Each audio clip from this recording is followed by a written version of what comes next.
200 से 250 से 300 वर्ड्स के एसेस के लिए तैयारी कर रहे हो जो कि टेक्निकली 5 पैराग्राफ एसेस होते हैं। भले आप किसी भी एग्जाम के लिए तैयारी करें, अब भले देखो, वो जिस वक्त तुम ये चीज़ें लिखोगे तो तुम्हारे पास एसे की लेंथ क्या है, 250 से 300 अल्फाज होते हैं। अब मिसाल के तौर पे तुम 300 अल्फाज लिखते हो, घंटे के अंदर लिखने हो जाते हैं।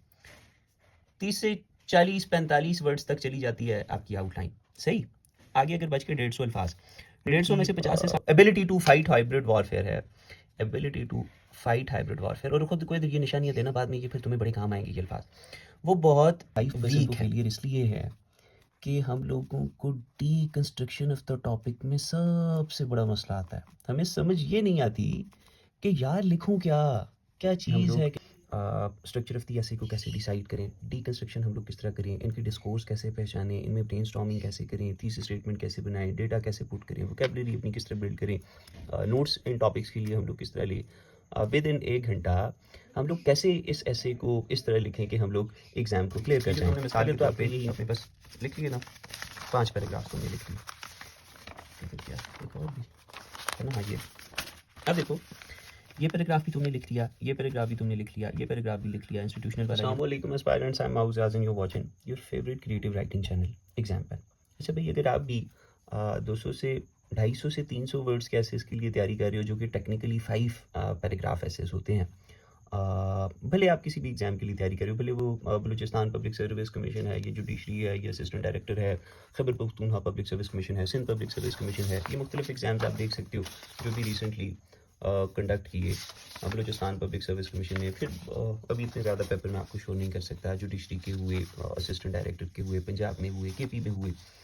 और अगर आप इन एग्ज़ाम्स के लिए तैयारी कर रहे हो, नंबर 1। नंबर 2, अगर आप इनकी तैयारी में आपको मसला ये आता है जो मैं अभी बताने लगा हूँ, जो कि मुझे स्टार्ट में आया, जो कि हर बंदे को स्टार्ट में आता है, then this lecture is for you. अगर तो आप इनकी तैयारी के लिए बैठते हो, ये पेपर्स आपके सामने आते हैं, तो आपको ये समझ नहीं आती कि भाई हम लोग स्ट्रक्चर ऑफ द एसे को कैसे डिसाइड करें, डीकंस्ट्रक्शन हम लोग किस तरह करें, इनके डिस्कोर्स कैसे पहचानें, इनमें ब्रेनस्टॉर्मिंग कैसे करें, थीसिस स्टेटमेंट कैसे बनाएं, डेटा कैसे पुट करें, वोकैबुलरी अपनी किस तरह बिल्ड करें, नोट्स इन टॉपिक्स के लिए हम लोग किस तरह लें, विद इन 1 घंटा हम लोग कैसे इस एसे को इस तरह लिखें कि हम लोग एग्ज़ाम को क्लियर कर जाएं। अगर तो आपका यही मसला है तो then this lecture is completely for you. जैसे ही देखो बीपीएससी ने ये कोर्स अनाउंस किया, इससे पहले जुडिशरी के लिए आप देख चुके हो, पीएमएस 2025 के लिए आप देख चुके हो कि एग्जाम पैन के कोर्सेज ने क्या किया। जो बच्चे क्लियर हुए उनको भी मैं आपके साथ अपनी कम्युनिटी में शेयर करता रहता हूँ।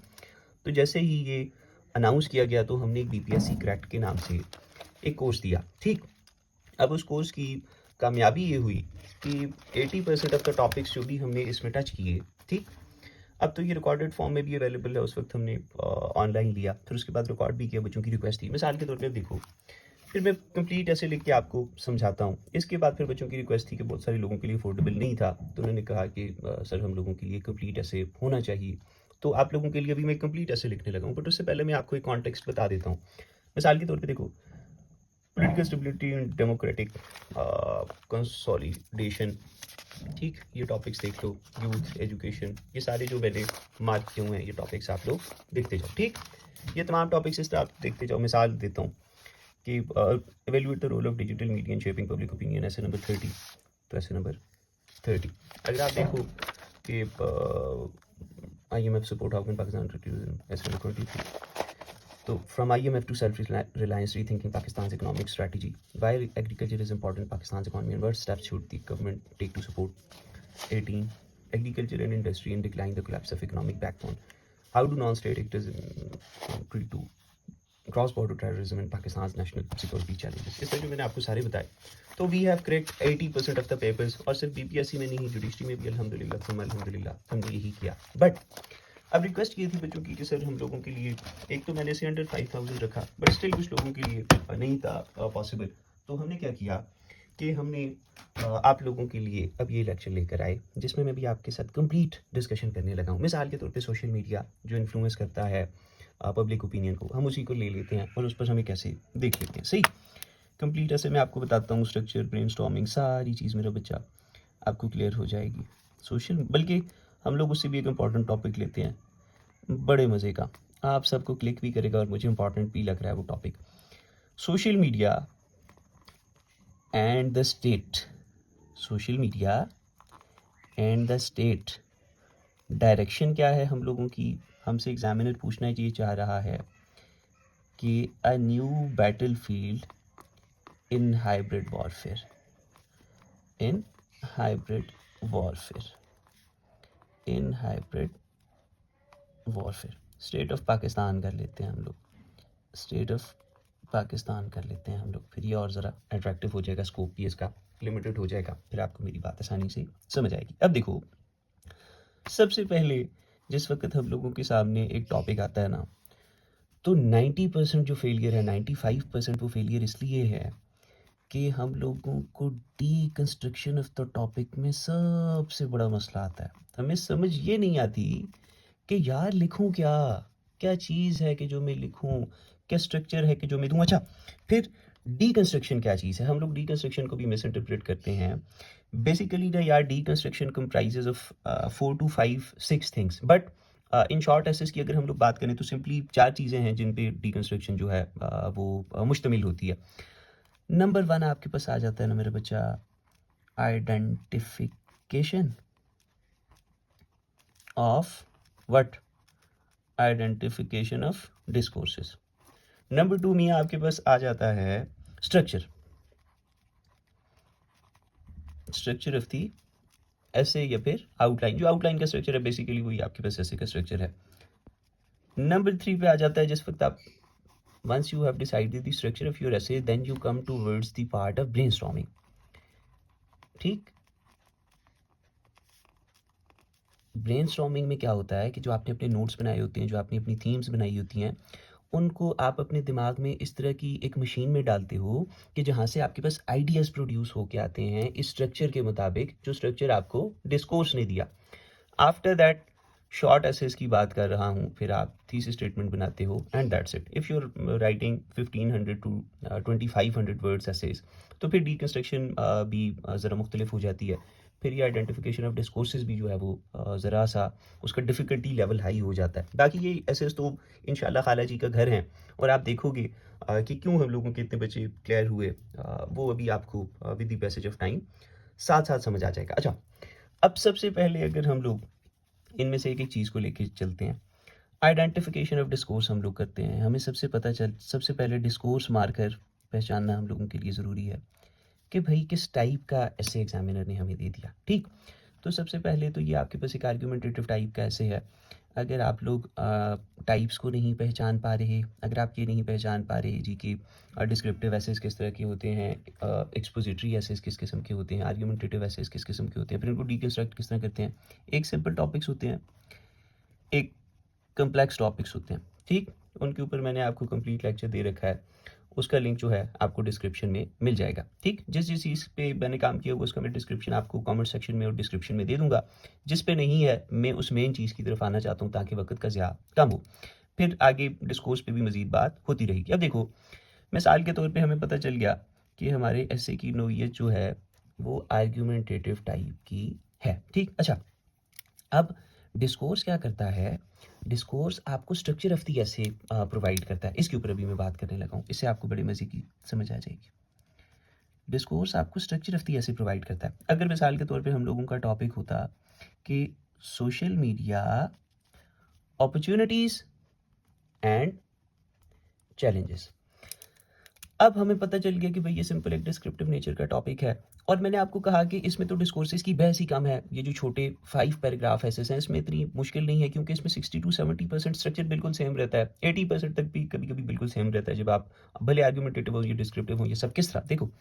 अब ये ऐसे आपके पास आ गया, आपको पता है अब 5 पैराग्राफ हैं। सबसे पहले मैं इंट्रो लिखूंगा, सबसे आखिर में कंक्लूजन लिखूंगा, रह गए पैराग्राफ 3। यहाँ पे पता है मैं आपको कि भाई सजेशन लिखूंगा या वे फॉरवर्ड लिखूंगा। ऊपर रह गए पैराग्राफ 2, वो दोनों के दोनों तो आपको क्लियर हैं कि इधर अपॉर्चुनिटीज़ लिखूंगा, इस पैराग्राफ में चैलेंजेस लिखूंगा, बात खत्म। तो इस तरह डिस्कोर्स से आपको स्ट्रक्चर मिल जाता है। अब जिस वक्त डिस्कोर्स आर्ग्यूमेंटेटिव है तो उसका स्ट्रक्चर आपको फाइंड करने के लिए ज़रा सा तब्दीली लानी पड़ती है, बट ऊपर तो इंट्रो ही लिखोगे ना, इधर तो कंक्लूजन ही लिखोगे। इधर अब 2 तरीके हैं, एक में आप सजेशन और वे फॉरवर्ड इधर लिखते हो, एक में वही सजेशन और वे फॉरवर्ड कंक्लूजन के अंदर ले आते हो। जब आपके पास पॉइंट्स ज़्यादा होते हैं तो आप इस वाले पार्ट को कंक्लूजन के अंदर मिक्स कर देते हो शॉर्ट एसेस के अंदर, और जब आपके पास पॉइंट्स की कमी होती है तो आप यहाँ पर बस 2 पॉइंट्स दे देते हो, 2 पैराग्राफ्स दे देते हो पॉइंट्स के ऊपर, यहाँ पर सजेशन दे देते हो, यहाँ पर कंक्लूजन दे देते हो। मिसाल के तौर पे मैं आपको भी करके बताता हूँ, फिर आपको अच्छी तरीक़ेकार से समझ आएगी। फॉर एग्ज़ाम्पल हम लोगों का टॉपिक है कि भई ये जो सोशल मीडिया और स्टेट ऑफ पाकिस्तान आमने-सामने आके खड़े हो गए हैं, इनके दरमियान एक जंग का मैदान बन गया है, एक हाइब्रिड वॉरफेयर शुरू हो गई है। तो उसके ऊपर यार ज़रा आप अपनी ओपिनियन दे दो। तो सबसे पहले मैं अपनी ओपिनियन क्या दूँगा? मैं अगर एग्ज़ाम में बैठा हुआ हूँ, मुझे पता है यार कि मैंने तो इंट्रोडक्शन लिखना है, सही? अब इंट्रोडक्शन में लिखना क्या है वो अभी की बात नहीं है, वो चीज़ आपको ब्रेनस्टॉर्मिंग बताएगी, ठीक? मैंने सबसे पहले इंट्रोडक्शन लिखना है। आफ्टर इंट्रोडक्शन में किस चीज़ की तरफ आ जाऊँगा कि भाई सोशल मीडिया और स्टेट के दरमियान आखिर क्या जंग लगी हुई है, किस तरह इनके दरमियान एक जंग का महाज बना हुआ है। तो हम लोग देखेंगे कि सोशल मीडिया जो है उसका प्रोपेगेंडा के अंदर आप देखो कि किस किस्म का रोल है, साइकोलॉजिकल मैनिपुलेशन किस तरह की कर रही है। फिर डिजिटल सॉवरेनिटी पाकिस्तान की दाव पर लगी हुई है। हमारे इंस्टीट्यूशन प्रिपेयर्ड नहीं है इस चीज़ के लिए, हमारे कोई कवानीन सही नहीं है, हम जी ज़बरदस्ती के पीका एक्ट और ये और वो ड्रामे। तो इस किस्म के पॉइंट्स मिसाल के तौर पे हम लोग पहला पॉइंट लिख लेते हैं, ठीक? कि role of social media in एक तो प्रोपेगेंडा और दूसरा मैनिपुलेशन, दूसरा psychological manipulation. Role of social media in propaganda and psychological manipulation, ठीक? अब अगर मैं कोई CSS PMS टाइप का ऐसे लिख रहा होता, मैं प्रोपेगेंडा को अलग से पैराग्राफ में रखता, साइकोलॉजिकल मैनिपुलेशन को अलग से पैराग्राफ में रखता। बट यहाँ पर मेरा काम क्या है कि यहाँ मैं इन सारी चीज़ों को इकट्ठा करूँगा, इनके ऊपर मैं छोटी सी एक ब्रेनस्टॉर्मिंग कर लेता हूँ ज़रा सा, ताकि मुझे पॉइंट्स क्लियर हो जाएँ। तो क्या जंग बनी हुई है भाई? प्रोपेगेंडा की जंग बनी हुई है, साइकोलॉजिकल मैनिपुलेशन की जंग बनी हुई है। अगर आपने सोशल मीडिया को पढ़ा तो आपको पता होगा इस टर्म का मतलब क्या है। अभी मैं इसके ऊपर मज़ीद बात भी करता हूँ। फिर इस अंदर की जंग को देखते हुए ना, बायस जो इंडिया हो गया, ये मुख्तलिफ एक्सटर्नल एक्टर्स जो हैं वो भी बड़ी आसानी से इंटरफेयर कर रहे हैं और उन्हें इंटरफेरेंस का मौका भी मिल रहा है, जिसकी वजह से क्या हो रहा है कि हम लोगों की एक डिजिटल सॉवरेनिटी की एक टर्म है, कल ही मैंने इस पर आर्टिकल पढ़ा शायद, डिजिटल सॉवरेनिटी डिजिटल सॉवरेनिटी क्या चीज़ होती है कि मिसाल के तौर पे आपका जो डेटा है नेशनल इंपॉर्टेंस का वो सेफ़ रहना चाहिए। जैसे देखो हमने अभी हमला किया तो हमने पीएफ की वेबसाइट सबसे पहले हमने हैक कर दी, वहाँ पर आपने पाकिस्तान का एक वो झंडा लगा दिया। तो ये क्या थी? ये साइकोलॉजिकल मैनिपुलेशन थी और आपने उनकी डिजिटल सॉवरेनिटी ब्रीच करके रख दी। आपके ये कुछ कौमी राज होते हैं जो आप अपने पास रखते हो, खैर उसके ऊपर भी मैं फिर आता हूँ। आपके पास रूल्स एंड रेगुलेशंस होते हैं सोशल मीडिया को चलाने के लिए एक मुल्क में, ये सारी चीज़ें डिजिटल सॉवरेनिटी कहलाती हैं। उसके बाद अगर हम लोग बात करें तो डिजिटल सॉवरेनिटी से एक और बात निकलती है कि भाई हम लोगों के इंस्टीट्यूशंस जो हैं वो भी प्रिपेयर्ड नहीं हैं इस जंग को लड़ने के लिए। बहुत सारे पॉलिसी गैप्स हैं हमारे पास जो कि अभी हमने कवर करने हैं, ठीक है? और बल्कि इतने पॉइंट्स मोर देन इनफ हैं, 2-2 करके भी हम लोग लिखेंगे तो 3 पैराग्राफ हम लोग बना लेंगे। अगर अगर हमारे पास इधर पॉइंट्स की कमी होती ना, तो मैं क्या कर देता, 2 इस पे लिख लेता, 2 एक इधर लिख लेता। पॉइंट्स की अब कमी है, यहाँ पे मैं सजेशन दे देता, ठीक है? अब मुझे पता है मेरे पास पॉइंट्स हैं, तो मैं 2 यहाँ पे दूँगा, 2 यहाँ पे दूँगा, 2 यहाँ पे दूँगा। सजेशन को उठा के मैं कंक्लूजन में रख दूँगा। सजेशन को कंक्लूजन में रखते किस तरह हैं, मैं भी आपको सारी चीज़ बताता हूँ। अब दूसरी चीज़ हमने क्या कही भाई कि एक्सटर्नल इंटरफेरेंस और डिजिटल सॉवरेनिटी, तो हम कहेंगे भाई कि external interference and digital sovereignty issues या फिर चैलेंजेस हम लोग कहेंगे, सही?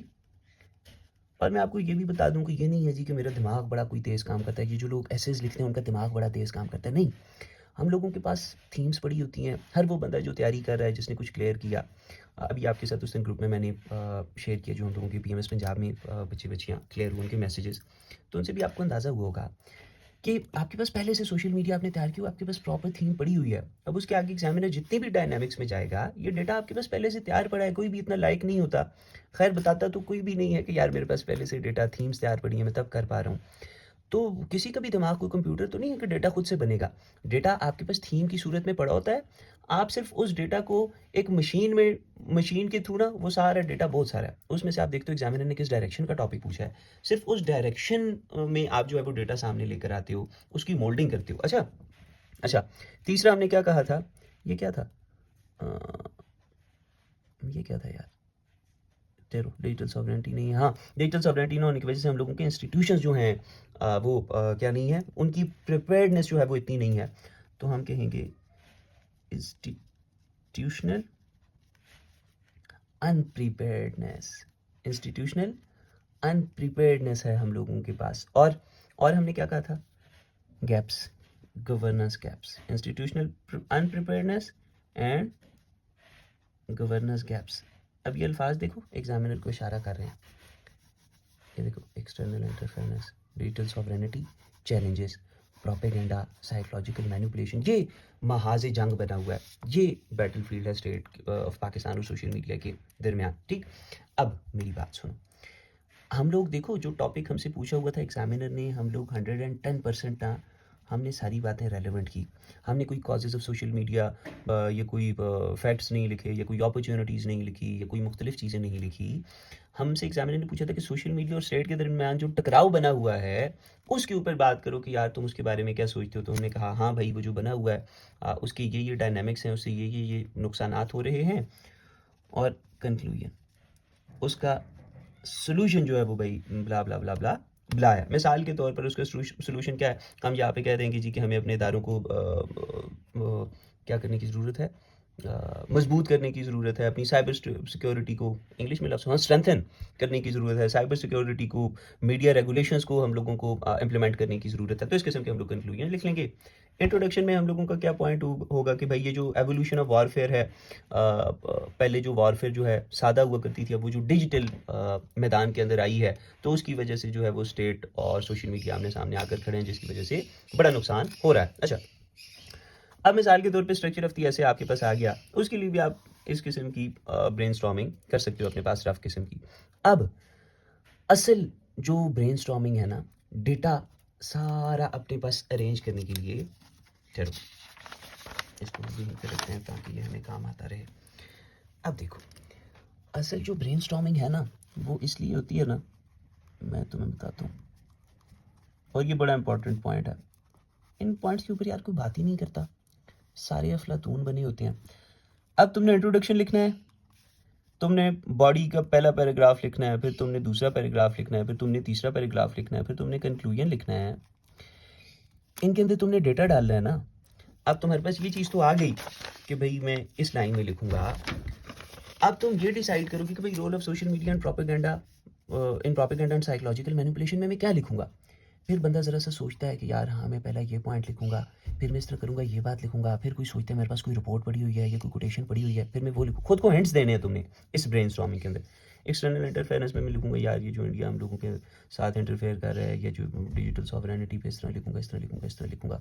सही उस तरह की आप लोगों ने ब्रेनस्टॉर्मिंग अपने पास करती जानी है। मिसाल के तौर पे मैं आपको बताऊं कि अगर पहला है जी role of social media and propaganda, role of social media in propaganda and psychological manipulation, ये आप लोगों के पास है। इसके ऊपर ब्रेनस्टॉर्मिंग में आप क्या लिखोगे कि किस तरह प्रोपेगेंडा फैला रही है। आप लिखोगे जी ये जो फेक वीडियोस हैं, ऑडियोज़ हैं, डीप फेक्स हैं, ये जो मिस इन्फॉर्मेशन फैला रहे हैं, तो उसकी वजह से इदारों के ऊपर ट्रस्ट जो है कमज़ोर हो रहा है। क्यों? Social media and the state आपका टॉपिक है। तो आप लिखोगे कि ये जो fake news, propaganda, deep fakes, ये जो ऑडियोज़, इस किस्म की ये जो मिस इन्फॉर्मेशन है, ये स्टेट ऑफ पाकिस्तान के ऊपर से, ये जो मिस इन्फॉर्मेशन है स्टेट ऑफ पाकिस्तान के ऊपर से ट्रस्ट ख़त्म कर रही है लोगों का। ये जो सोशल मीडिया पे ये जो आप लोग ये चीज़ें शेयर करते हो, फिर फ़िरका वारियत फैला रही है, मुल्क में अनरेस्ट की सूरत हाल फैला रही है। और जहाँ पे फ़िरका वारियत होगी, अनरेस्ट होगा, वो भी तो स्टेट ही मुखालिफ। अगर एक मुल्क में फ़िरका वारियत या अनरेस्ट है तो मुल्क को ही नुकसान है। तो इवेंचुअली ये चीज़ें भी मुल्क को नुकसान देती हैं, और फिर इनको ट्रेस करना बड़ा मुश्किल है, इनको फॉलो नहीं किया जा सकता, पकड़ा नहीं जा सकता। सच और झूठ के दरमियान फ़र्क करना जो है वो इंतहाई मुश्किल हो गया। और इस तरह की बातें तुम अपने पास ब्रेनस्टॉर्मिंग में लिखते हो। मिसाल के तौर पे दूसरा हम लोगों के पास क्या था, किधर गया, external interference and digital sovereignty. External interference and digital sovereignty, इसके ऊपर अगर तुम ब्रेनस्टॉर्मिंग करोगे तो तुम क्या कहोगे कि यार ये जो प्रॉक्सी नेटवर्क्स हैं, ये जो आपने देखा होगा वो इंडिया का आया हुआ था, पता नहीं कितनी सारी साइट्स थी जो पाकिस्तान के ख़िलाफ़ बयानियाँ बना रही थी। ईयू डिसइन्फो लैब ने वो जिसको एक्सपोज़ किया था। तो अब ये जो जी प्रॉक्सी नेटवर्क्स हैं, ये इस किस्म के स्टेट मुखालिफ नैरेटिव्स बिल्ड बिल्ड करते हैं जो बाहर के प्रॉक्सी नेटवर्क्स हैं वो कि जिससे स्टेट को बड़ा नुकसान होता है। फिर जी डिजिटल सॉवरेनिटी से क्या मुराद हुआ? इससे मुराद ये हुआ कि भई जो आपकी नेशनल इम्पोर्टेंस की वेबसाइट्स हैं या डेटाज़ हैं, उनको सिक्योर रखना, अपनी साइबर सिक्योरिटी के ऊपर काम करना, अपनी डिजिटल गवर्नेंस के ऊपर काम करना। मिसाल के तौर पे अपने पास रूल्स एंड रेगुलेशंस रखना कि मुल्क में सोशल मीडिया हम लोगों के पास ऐसे चलेगा। डिजिटल आइडेंटिटी का इसमें कॉन्सेप्ट होता है कि ये नहीं है जी कि करोड़ों आईडियाँ बनी हुई हैं और आपको पता ही नहीं है कौन किधर से ऑपरेट हो रहा है, किसकी आईडी है, किसका क्या मामला है, ताकि एक कंट्रोल सा हो स्टेट का, कि आपको पता हो कि यार कौन लोग मुखालिफ हैं, कौन लोग कोई गलत किस्म का काम कर रहे हैं। मगर इसका ये मतलब नहीं है कि जो सच्ची आवाज़ें आप उनको दबाने लग जाओ, आप उन लोगों को उठाने लग जाओ, आप उन लोगों को अगवा करने लग जाओ। इस चीज़ के अंदर बैलेंस रखना है। अगर आप अपने ही लोगों के खिलाफ जंग लड़ने लग जाओगे तो फिर तो हार आपका मुकद्दर है। अपने लोगों से कौन जीत सका? अगर बंदूक के ज़ोर पे और ज़बरदस्ती के ज़ोर पे जीतने होते इलाके या लोग, तो आज फ़लस्तीन इसराइल ने कब्ज़ा कर लिया होता, कश्मीर जो है वो आज इंडिया के पास होता।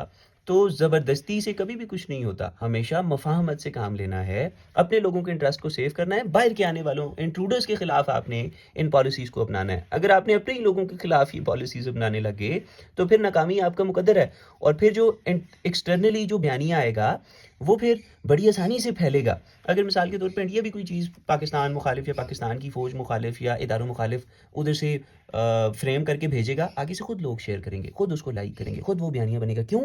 क्योंकि स्टेट ने खुद ही इतनी नफरत बनाई हुई है अपने और पब्लिक के दरमियान, तो इस किस्म की पॉलिसी मेकिंग के ऊपर स्टेट को काम करना चाहिए। आफ्टर दैट हम लोगों के पास तीसरा पॉइंट जो था वो ये था कि भाई हम लोगों के इंस्टीट्यूशनल जो हैं वो तैयार नहीं है और गवर्नेंस गैप्स हैं। इंस्टीट्यूशनल अनप्रिपेयर्डनेस है और गवर्नेंस गैप्स हैं हमारे पास। इसका क्या मतलब हुआ? इसका मतलब ये है कि यार हमारी जो स्टेट की ability to fight hybrid warfare है, ability to fight hybrid warfare, और खुद कोई ये निशानियाँ देना बाद में, ये फिर तुम्हें बड़े काम आएंगे ये अल्फाज, वो बहुत वीक है। ठीक, हम लोगों के जो साइबर लॉज हैं वो बड़े कमज़ोर हैं, बड़े आउटडेटेड हैं, बड़े पुअर किस्म के हैं। तो उस चीज़ के ऊपर हमें काम करने की ज़रूरत है और सोल्यूशन कंक्लूजन में आके हम लोग सोल्यूशन की तरफ आ जाएंगे। अच्छा, अब मैं आपको इसके ऊपर एक कंप्लीट ऐसे बनाने का तरीका सिखाता हूँ जो कि हम लोगों का आज का टॉपिक है। ये ब्रेनस्टॉर्मिंग भी हम अपने पास रखेंगे और ये ऐसे भी हम लोगों के पास होगा। अब देखो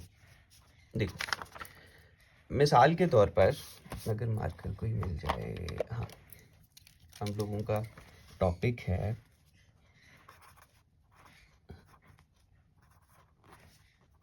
social media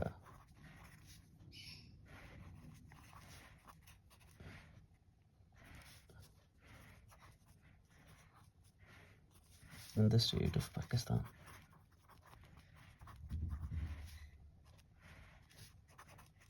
A new battlefield, आगे क्या था? In hybrid warfare. A new battlefield in hybrid warfare. सही। अब सबसे पहले तो आपने देनी होती है एक आउटलाइन। सही, आउटलाइन आप वही दोगे जो हम लोगों के पास ऑलरेडी बनी हुई थी। सही, इसी तरह आप करोगे, इसको पॉइंट नंबर 1 रखोगे, इसको पॉइंट नंबर 2 रखोगे,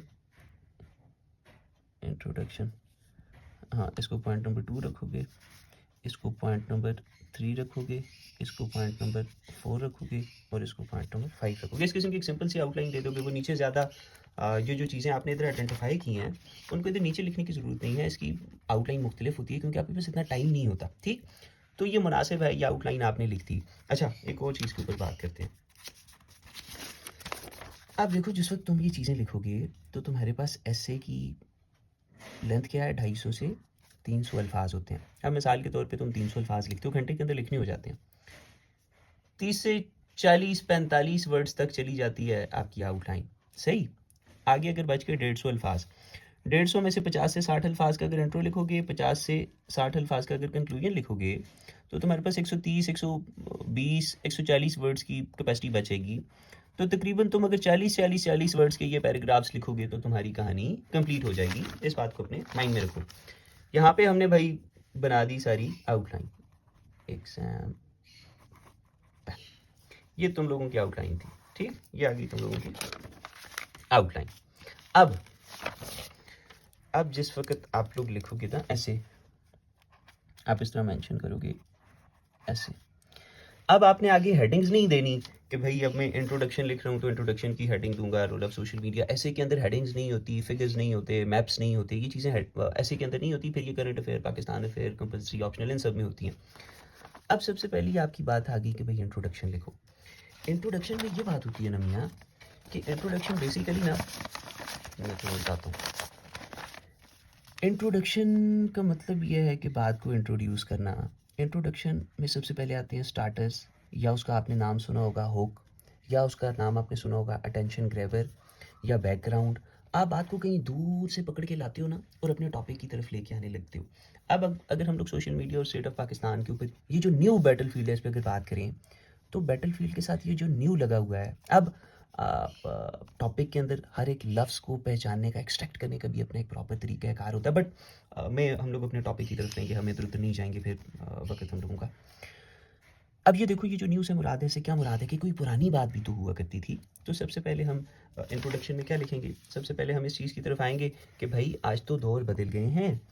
ये जो नया दौर है तो इसके अंदर जंग भी जो है वो नए तरीके से लड़ी जा रही है। कैसे कि पहले जो है वो ज़मीन पर, हवाओं में, दरियाओं में लड़ी जाती थी, मगर अब तो साइबर स्पेस के अंदर, सोशल मीडिया के ऊपर जो है वो जंग आ गई है हम लोगों की। और चलो लिख के बताता हूँ फिर सही समझ आएगी। हम कहेंगे कि आज के इन दी एज ऑफ, कहीं से गलत हुआ तो मुझे बता देना, दरअसल डायरेक्ट लिख रहा होता हूँ तो फिर बहुत सी चीज़ें। इन दी एज ऑफ इंफॉर्मेशन अब हुआ क्या कि जो बैटलफील्ड है ना उसने भी एक नई शक्ल में वो इवॉल्व हो गई है। In the age of information the battlefield has evolved, या the battlefield has extended beyond, beyond क्या, एक्सटेंडेड बियॉन्ड लैंड, एयर, और क्या होता था, sea. Land, air and sea कर लेते हैं, लैंड, एयर एंड सी। नज़र आ रहा है ना, अच्छा, एंड सी। इसको इस तरह करते हैं, ज़रा मेरा हाथ खुला हो जाए फिर मैं लिखूँ। इस तरह करके ज़रा से रखता हूँ, फिर मुझे आसानी होगी। एंड सी, किस चीज़ के अंदर, इससे बियॉन्ड किधर एक्सटेंड कर दिया, to cyber space, to social media, to cyber space, जहाँ पर क्या है, वेयर सोशल मीडिया को माना क्या जाता है सबसे बड़ा हथियार, where social media is considered as a key weapon। ठीक, पुराने वक्तों में क्या होता था, अब उस तरह का मामला नहीं रहा। हम क्या लिखेंगे जी कि भाई अनलाइक ओल्ड कॉन्फ्लिक्ट्स, बल्कि अनलाइक ट्रेडिशनल कॉन्फ्लिक्ट्स। आपने अपनी वोकेबलरी, फिर वोकेबलरी के ऊपर मैं बड़ी ज़बरदस्त आके बात करने लगूँ, देखना तुम्हें बड़ा मजा आएगा। अनलाइक ट्रेडिशनल कॉन्फ्लिक्ट्स, अब क्या है, उसमें जो है बंदूकें यूज़ होती थी, गोलियां मारी जाती थी, बम मारे जाते थे। अब क्या है, अनलाइक ट्रेडिशनल इन्फ्लिक्ट्स, अब इस हाइब्रिड वॉरफेयर में क्या चीज़ हथियार है, क्या चीज़ एटम बॉम्ब है, क्या चीज़ गोलियां हैं। Unlike old conflicts, hybrid warfare ये क्या करता है, uses disinformation.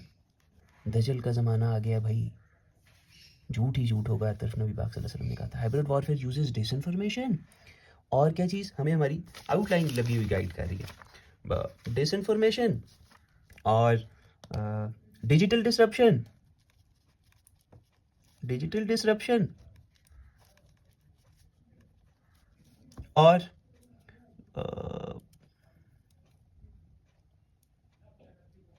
And psychological manipulation, psychological manipulation, manipulation to destabilise a nation, जंग के बगैर ही, to destabilise a nation without a जंग, विदाउट अ जंग। समझो बात को। अब पाकिस्तान के बारे में बात कर रहे हैं ना, तो हम पाकिस्तान के ऊपर भी बात कर लेंगे कि भाई इन पाकिस्तान क्या सूरत हाल है।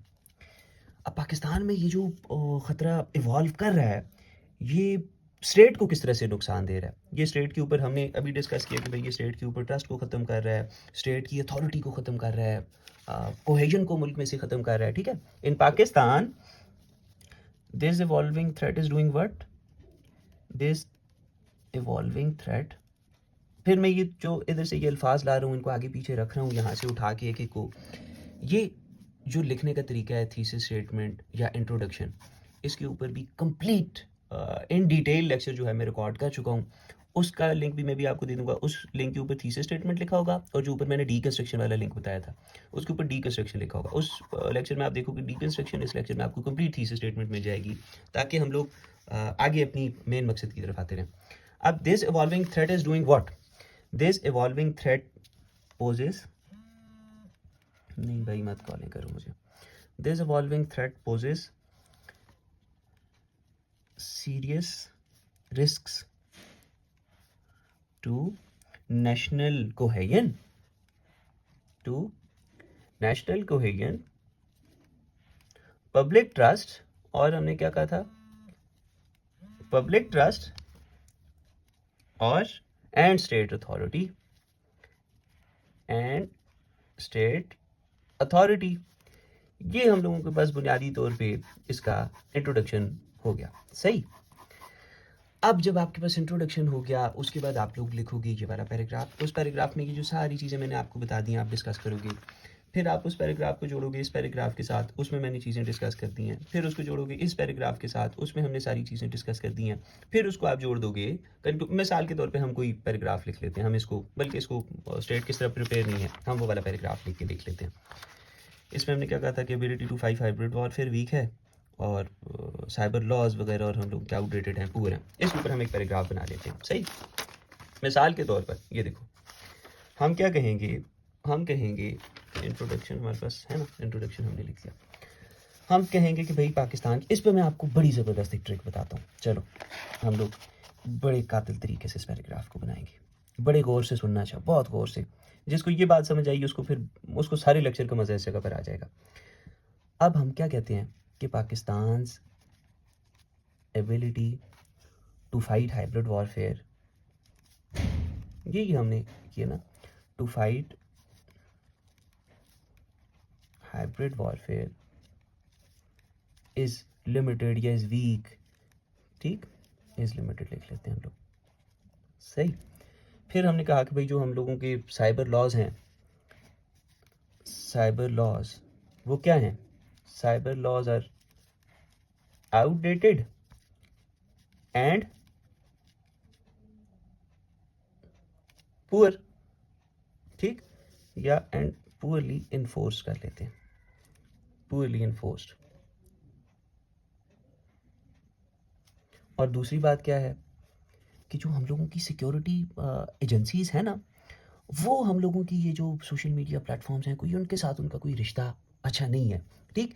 And security agencies and security agencies, यार ये सारी बातें आपको पता होती हैं, सिर्फ आप अपने अल्फाज को ना दिमाग में से सफ़े पे नहीं ला सकते, आपकी ग्रामर ज़रा कमज़ोर होती है, आपको सेंटेंस स्ट्रक्चर का पता नहीं होता, ये बहुत सारी बड़ी आसान चीज़ें हैं, ये मुश्किल नहीं है, अच्छा।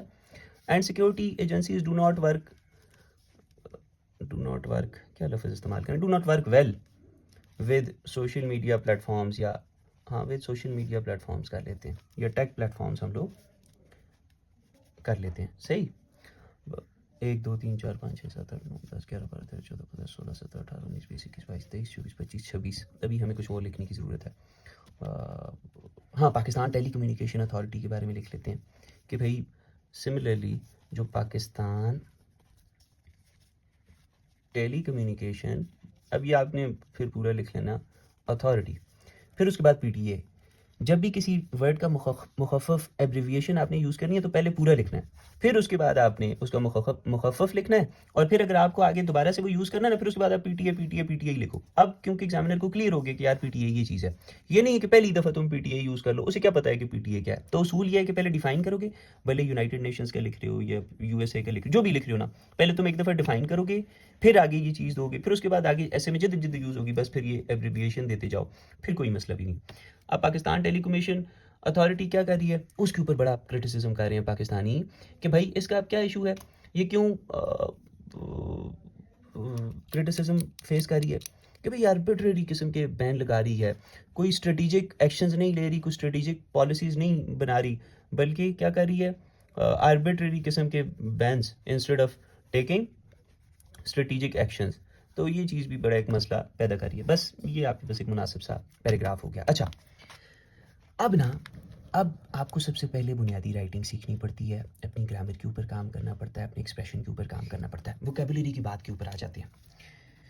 फिर आप लोग क्या करते हो ना, हम लोग क्या करते हैं, हम लोगों को कहा जाता है जी रोज़ डॉन न्यूज़पेपर से 5 लफ्ज़ याद करो, 10 लफ्ज़ याद करो, 15 लफ्ज़ याद करो, ये हो जाएगा, वो हो जाएगा। नहीं, मत काना करो यार। तो आपने क्या करना है, वोकैबुलरी तैयार करने का मैं आपको तरीका बताता हूँ। आपने सबसे पहले जो बेसिक अल्फाज आपको आते हैं, आपने उसके अंदर राइटिंग को स्टार्ट करना है। उससे क्या होगा, देखो वोकैबुलरी बड़ी गपशप चीज़ है, वो मैं अभी आपको एक चीज़ बताता हूँ। सबसे पहले काम करो अपने सेंटेंस स्ट्रक्चर के ऊपर, सब्जेक्ट वर्ब एग्रीमेंट के ऊपर, compound sentences, complex sentences, phrases को पहचानना, क्लॉजेस को पहचानना, उनकी टाइप्स को पहचानना, उनको आइडेंटिफाई करना। ये चीज़ें वन पेपर में भी काम करेंगी और ऐसे में भी काम करेंगी, प्रेसिडेंट कॉम्पोजिशन के पर्चे में भी आपका साथ देंगी। तो ये जब तुमने कर ली, अब मिसाल के तौर पे इसी पैराग्राफ के साथ हम लोग थोड़ा सा खेलने की कोशिश करते हैं, सही। अब स्ट्रक्चर हम लोगों का ठीक है, ग्रामर हम लोगों की ठीक है, एक्सप्रेशन हम लोगों का ठीक है, ये चीज़ें बाकी ना, उसके बाद बंदा फिर अपनी वोकैबुलरी को आहिस्ता आहिस्ता बेहतर करता रहता है। कैसे, देखो मिसाल के तौर पे मैं कहता हूँ, अब मैंने ऊपर से एक पैराग्राफ लिखा, उसको मैं इसके साथ जोड़ूंगा, अब इसको मैं इसके साथ जोड़ूंगा। अब इसको जोड़ने का क्या तरीका है, मैं कहूँगा कि भाई despite growing threats, growing, cutting नहीं करनी है सर, मैं समझाने की वजह से मुझे ज़रा, क्योंकि मेरा दिमाग अब सोच भी रहा है, लिख भी रहा है। Despite growing threats, Pakistan ability से हम लोगों की क्या मुराद है। इस वक्त हम लोगों का टॉपिक क्या है, हम लोगों का टॉपिक है Pakistan and the state of Pakistan. तो स्टेट ऑफ पाकिस्तान की एबिलिटी क्या है, वो है पाकिस्तान के institutions. Despite growing threats, Pakistan institutional capacity, Pakistan institutional capacity. असल में एबिलिटी एक मुल्क की क्या एबिलिटी होती है, वो किस चीज़ से फाइट करता है किसी थ्रेट से, इंस्टीट्यूशंस के थ्रू। आर्मी भी तुम्हारा एक इंस्टीट्यूशन है, पीटीए भी तुम्हारा एक इंस्टीट्यूशन है, साइबर एजेंसीज भी तुम्हारा एक इंस्टीट्यूशन है। तो पाकिस्तान की जो इंस्टीट्यूशनल कैपेसिटी है टू फाइट, टू फाइट को कर दो टू कॉम्बैट, 5-10 लफ्ज़ यूज़ होते हैं फाइट के लिए, अपॉर्चुनिटीज़ के लिए तरह तरह के लफ्ज़ यूज़ होते हैं जी, अपॉर्चुनिटीज़ या फिर होप्स या फिर प्रॉस्पेक्ट्स, मुख्तलिफ the capacity to combat hybrid warfare. अब हाइब्रिड वॉरफेयर को तो हम हाइब्रिड वॉरफेयर ही कहेंगे ना जी। To combat hybrid warfare is limited, is limited को कर लोगे तुम remains limited, present indefinite tense. अब इज लिमिटेड और रिमेन्स लिमिटेड के दरमियान तुमने ये भी लिखा होता है ना, Pakistan ability to fight hybrid warfare is limited. अब पढ़ो, despite growing threats, Pakistan institutional capacity to combat hybrid warfare remains limited. अब देखो बला का फ़र्क आ गया तुम्हारे जुमले के अंदर, ठीक है।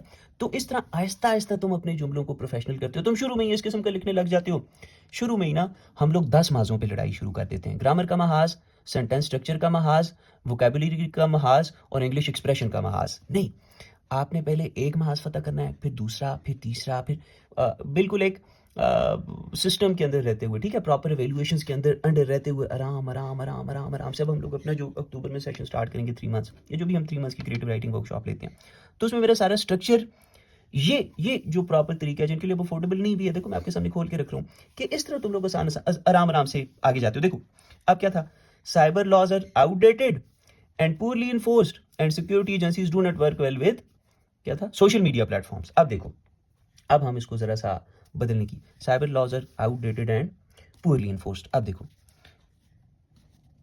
Cyber laws are,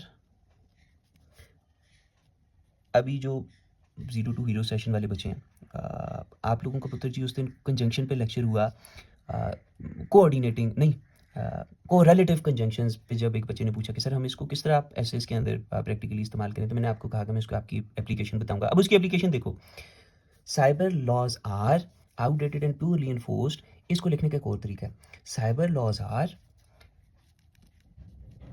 either outdated. जब भी आपके पास दो ऑप्शन अवेलेबल हो ना, तो आप उसको आइदर और के साथ भी यूज कर सकते हो। Cyber laws are either outdated और पुअरली एनफोर्स्ड। ये देखो कितनी बला की खूबसूरती आती जा रही है।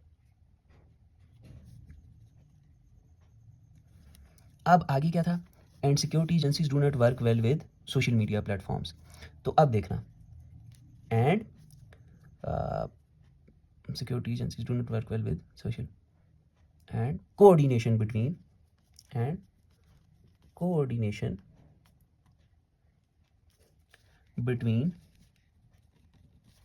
security agencies and social media platforms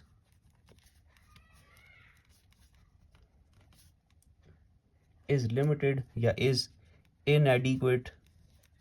ठीक, इसी तरह तुम फिर आगे उसको बदल लोगे। बात का मकसद देखो कि तुम आराम आराम से किस तरीके कार की बेहतरियाँ लाते जा रहे हो, और ये वाली बेहतरी लाने के लिए तुम जिस वक्त प्रेसी एंड कॉम्पोजिशन की तैयारी करते हो ना, तो प्रेसी राइटिंग तुम्हें ये वाली गेम करने में, जब तुम बड़े बड़े जुमलों को तोड़ के छोटा करते हो ना, फिर तुम्हें ये असल में ये सारी चीज़ें अच्छे तरीके से समझ आती हैं। तो मेरा प्रेसी राइटिंग का भी मैं लेक्चर आपको लिंक दे दूंगा डिस्क्रिप्शन के अंदर या कमेंट सेक्शन के अंदर। तो मेरा प्रेसी राइटिंग वाला लेक्चर जाके देखना। पाकिस्तान, तो पाकिस्तान इंडिया के लोगों ने रब्ता करके कहा कि सर सारी ज़िंदगी पढ़ा, मगर प्रेसी राइटिंग का जो ये मेथड देखा आज से पहले नहीं देखा। तो प्रेसी राइटिंग का भी जाके मेरा एक लेक्चर देखना, उसके ऊपर तुम देखना किस तरह हम जुमलों को तोड़ के छोटा छोटा छोटा छोटा छोटा कर रहे हैं। ठीक है, क्रिएटिव राइटिंग का अल्हम्दुलिल्लाह बड़ा ज़बरदस्त एक्सपीरियंस है मेरा थ्रू आउट द लाइफ। तो आप देखो कि जिस तरह ये जो लोग world time, New York time best seller किताबें लिखते हैं, आप इनके सेशंस में बैठो, आपको अंदाज़ा होगा कि असल राइटिंग की स्किल क्या है। ये नहीं है जी कि ओ जी मुझे 10 एसेस के नोट्स दे दें जी, मैं उनको पढ़ूंगा और अल्लाह, ओ यार बहुत आगे निकल गई है दुनिया। ठीक, अच्छा चलो, ये फिर इसी के साथ भी यही कर दो, तो इस तरह तुम लोगों की वोकेबलरी अच्छी होगी। अब ये वो जगह है कि जहाँ पे अब तुम्हें ये लफ्ज़ है ना, अब इसकी वोकेबलरी ढूंढो, ये लफ्ज़ है। तो इस तरह फिर बंदा अपने पास जिंदा लाइव वोकेबलरी जमा करता है। वो जो डॉन से 5-5 अल्फाज जमा करने वाली बात है ना, वो डेड वोकेबलरी होती है, वो ना याद होती है और ना बंदा उसको यूज़ कर सकता है। और जब यूज़ करता भी है ऐसी गैर मुनासिब जगह पे यूज़ करता है कि वो सारे का सारा मज़ा, वो एडवोकेट टिलो जो कहता था कि गंदी औलाद ना मज़ा ना स्वाद, तो ये वो मुर्दा वोकेबलरी ना मज़ा ना स्वाद होता है ऐसे के अंदर। अच्छा, अब देखो ये हमने पैराग्राफ लिख लिया, कंक्लूजन लिखना मैं तुम्हें सिखाता हूँ। सही, अब हम लोग लिखते हैं कंक्लूजन। अच्छा नज़र आ रहा है ना, इसको इधर कर लेते हैं। अच्छा, दरअसल मेरा हाथ भी ज़रा रिलैक्स नहीं है, इसको इधर कर लेते हैं, इसको ऐसे। तंग तो नहीं हो रही हो, ज़रा पेज वो हो गया एग्जाम। अब हम लोग लिखते हैं भाई कंक्लूजन। अब कंक्लूजन पे भी तुमने ये नहीं लिखना कंक्लूजन की हेडिंग देनी है, ये कह दो टू सम अप या इन अ नटशेल। अच्छा, मैं तुम्हें एक और बात बताता हूँ, ये जो तुमने मिसाल के तौर पे अपने पास लिख लिए ना, 5 पैराग्राफ तुमने लिख लिए, एक और भी है ना, हाँ ये।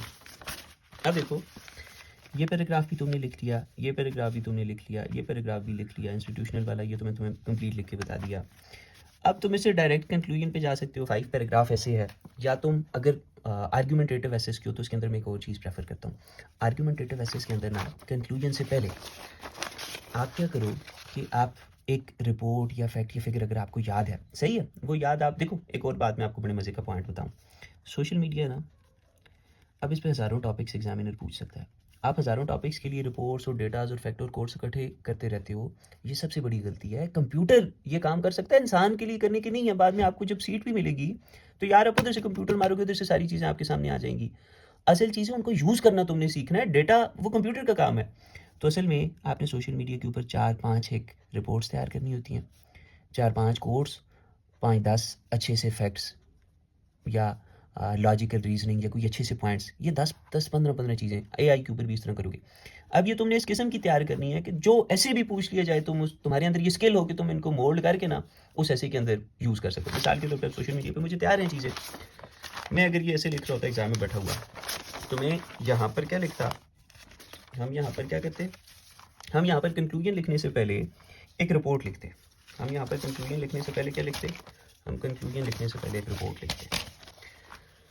हम कंक्लूजन लिखने से पहले ये लिखते कि भाई global risk 2023 world economic forum की एक रिपोर्ट है कि भाई ये जो मिस इन्फॉर्मेशन और सिक्योरिटी थ्रेट्स हैं ना, ये टॉप ग्लोबल रिस्क के अंदर अभी रैंक करते हैं, जो पॉलिटिकल और सोशल स्टेबिलिटी को खतरा है।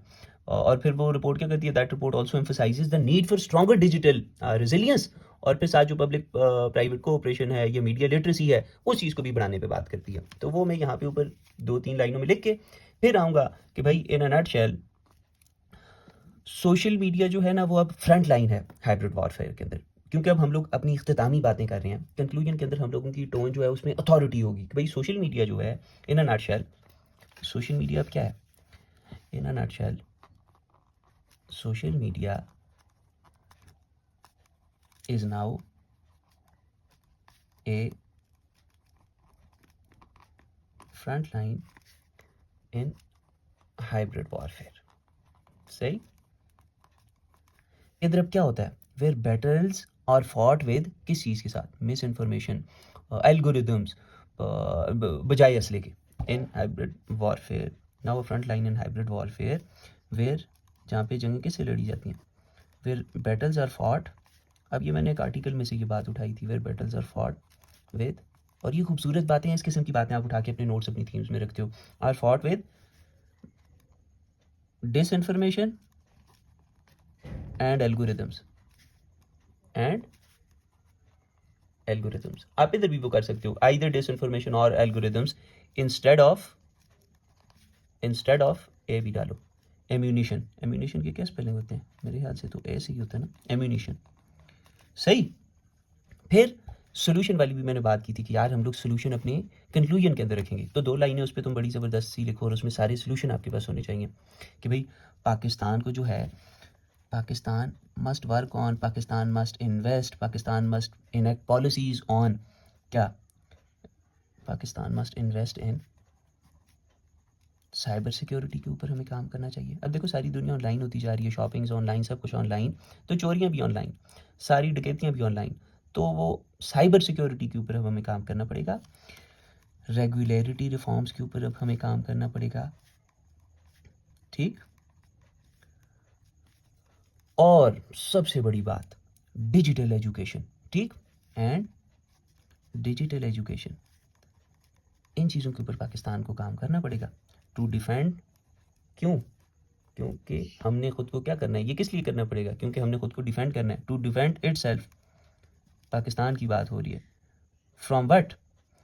इटसेल्फ, बहुत सारे लोग लिखते हैं जी टू डिफेंड इटसेल्फ फ्रॉम, तो डिफेंड इटसेल्फ अगेंस्ट, याद रखो।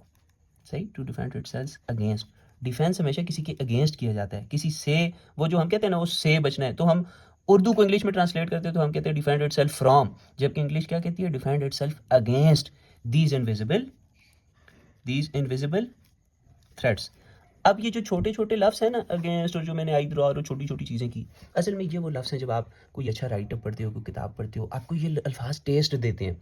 जब आप अपनी राइटिंग लिखते हो ना, वो पढ़ते हो, वो सेंटेंस स्ट्रक्चर उसका कमज़ोर होता है, मुनासिब वोकैबुलरी नहीं होती, वो टेस्ट नहीं देती। आप समझते हो जी बड़े बड़े लफ्ज़ वोकैबुलरी की याद करूँगा तो टेस्ट आएगा, नहीं, वोकैबुलरी मुनासिब होनी चाहिए, बड़ी बड़ी नहीं होनी चाहिए। ये हो गया। उसके बाद कोटेशन भी मुझे याद है, वो मैं लिख लेता हूँ कि भाई इन टूडेज, बल्कि ब्लैक पेन से लिख लेना ना, इन टूडेज, ब्लैक से लिख लेना तुम लोग, इन टूडेज वर्ल्ड इंफॉर्मेशन क्या है? Information is a weapon. ठीक। नॉलेज तो पहले से कहा जाता है कि नॉलेज इज पावर, तो information is weapon and social media is battlefield. Social media is battlefield, ये आपने पहले से तैयार करके रखी होती हैं यार, समझो ना। ये थीम तैयार करते वक्त आप ये सारी चीज़ें तैयार कर लेते हो। ये किसने कहा? ये कहने वाला शख्स है जनरल डेविड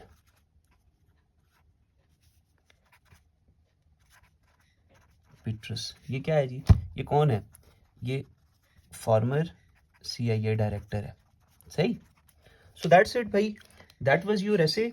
और इस तरीके कार से फिर हम लोगों ने जो BPSC क्रैक थी, अल्हम्दुलिल्लाह हमने उसको क्रैक भी किया। उसके अंदर जो एसेज लिखे, उनकी क्वालिटी आउट क्लास रखी, क्योंकि आजकल तो 3rd क्लास मटेरियल जो है वो चैट जीपीटी और इधर-उधर का कोई मटीरियल जो है वो गर्दिश कर रहा होता है। तो उस गर्दिश के अंदर सीक्रेट ये है हम लोगों के बच्चों के आगे जाने का कि उनको क्वालिटी कंटेंट भी मिल रहा है, साथ उनको प्रॉपर स्किल असल जो एग्ज़ाम के अंदर जो चीज़ें काम करती हैं वो मिल रही हैं। सो आपका इसरार था, तो आपके इसरार पर आपके सामने लेकर रख दिया मियाँ और खुलकर आपके साथ तमाम चीज़ें शेयर की। बाकी इंशाल्लाह मज़ीद आपकी जो रिक्वेस्ट हैं आप कमेंट सेक्शन में आओ, मुझे बताओ कि आप क्या चाहते हो। पहले तो इस पर कमेंट करो कि जो काम हमने किया आपको कैसा लगा। मज़ीद आप जो चाहते हो इंशाल्लाह मैं आपके साथ खुल के शेयर करूँगा, ठीक? Thank you. फ़ी अमान अल्लाह, दुआ में याद रखो। अल्लाह हाफ़िज़।